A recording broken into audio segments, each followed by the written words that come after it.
Hello again. Welcome to Victoria's transgender journey vlog. I guess I don't know what to call it. Considering this is the first time I'm calling it that, so we'll leave it like that. So today I wanted to do a bottom surgery informational thing and update about my vaginoplasty. I had my vaginoplasty done April 13th, 2021, and I had it done in Montreal with Dr. Broussard.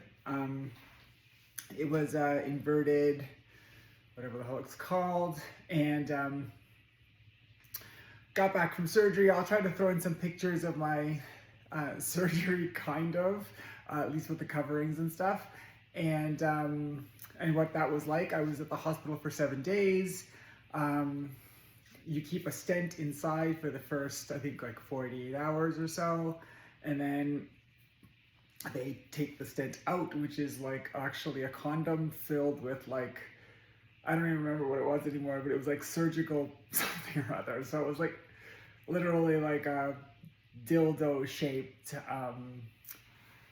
like thing. Anyways, okay, so they take the stent out and then you have to start dilating, and dilating is they take this plastic dildo, different colors, different thicknesses, and you have to insert it, and you have to keep it there for a while depending on what your doctor says. For me, it was 4 times a day for the first month, 3 times a day for the second and third month, and then it went down to 1 month, once a month, and then once a day for a month, not once a month, and then eventually you get to once a week, and I think that's at the year mark. So, and then the doctor also says that if you're having penetrative sex, that you can stop dilating altogether. So the dilating is cool. You put the dilator in there, you take it out after a while, and then you have to fill a little douche baggy thing, and you squirt up inside. It's so weird talking about this, but anyways, so you douche, then you literally sit on the couch with your legs spread up in the air, drying off your vagina, letting it air dry. Yeah, so that's what dilating is. But now I'm very, very lucky in that I don't have to dilate anymore, because my girlfriend slash fiance, who's sitting over here, she doesn't want to be in the picture today, video. She's busy working. Anyways, she says she does the dilating for me these days with her tongue or her fingers or her strap-on. Okay, getting back to it. So, for me, sex post bottom surgery was very slow and very, the recovery was super fast. I was at 6 weeks, the doctor thought I was like 6 months healed, and I had no complications of any sort. But sexually speaking, I was much, much slower there. I found that I didn't even try to have an orgasm for 6 months, and I think I only had one after the year mark. So I went a whole year without an orgasm, which sounds terrible, I'm assuming for most people, but you know what, for me, I was okay with it, because I had actually thought, I had kind of resigned myself, my tits look way too big in this dress. I had resigned myself to just never have an orgasm again. I was like, cool, if that's what happens, that's what happens. I can live with it. So at a year mark, I kind of had my first, but it was only through like masturbation and all that stuff. And honestly, I had so much inner work to do. I had so much work on myself to do that had nothing to do with my genitals. So I had to undo 42 years of other programming that wasn't working for me, and it wasn't authentic to me, and I felt totally disconnected from.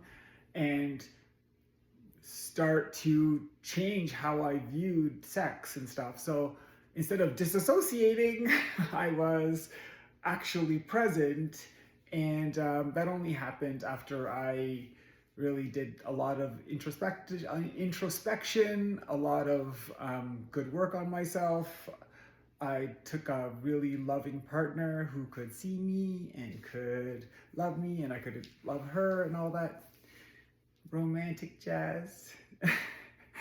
And okay, I lost my train of thought. And so then sex was a new experience. I had to now learn how to receive, as well as do the other stuff, which I really like doing to her. You're just smiling at me. You're so coy. She's like a little minx, I tell you.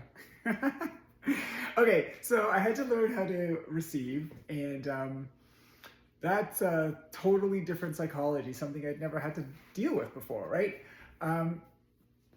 And not only did I have to figure out how to receive, I had to actually like it, and and the thing was, finally I was able to make a connection between what I wanted and my sexual organs. So all of a sudden, instead of feeling pain, I was feeling pleasure, and then amazingly, I had my first real orgasm, and that was very, very, very, very, very, very different than every one before that.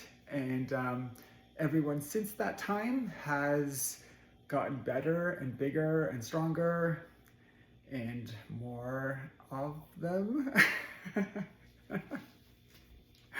Anyways, so that is my vaginoplasty / everything else story in 7 minutes and 9 seconds, which is pretty good. But I'm sure you're gonna have questions about vaginoplasty if you're gonna get one. I know there's new technologies out there. Some people go with no depth. For me, that was never gonna be an option. Thank God I made that decision early on, and it was the right decision for me. Some people don't go through any surgery. So obviously to each their own, and this is what worked for me. I remember when I told the doctor the story, and he's like, when I first said to a doctor, like, I'm trans, and he's like, so what have you thought about bottom surgery? And I instantaneously was like 100% as soon as I possibly can. So I knew that that was the right path for me, and I think everyone should choose their own path, and that's why I'm here, because I did. So hopefully you follow your own path. There might be an Easter egg in here. This is a sumo wrestler hand, and it's kind of how they do like signatures or things. They do like an imprint of their hand, but I have such a big hand. Are you sure that's not your hand? No, I watched this much. My hand is, I think it's bigger, but I'm not sure. So this is like a 500-pound sumo wrestler in Japan, and I'm pretty sure. Oh, I think maybe just ever so slight. No, wait. No, my hand is clearly bigger. Okay. Anyways, so that's my transgender story, and I used to hate having big hands, but I'll tell you one thing, she likes them.